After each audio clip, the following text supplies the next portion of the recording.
Hey guys, today I'm going to tell you how to unsend an email on Gmail. If you're using Gmail and you have sent an email to the wrong person, or you want to unsend it, so let's see how we can do this.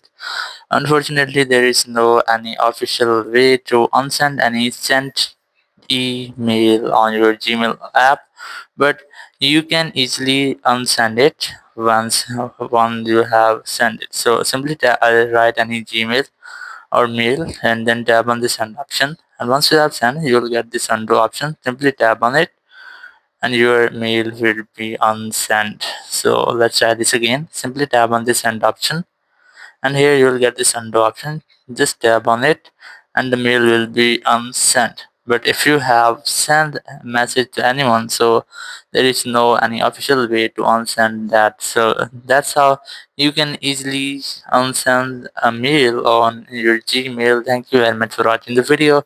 Until next video, bye bye.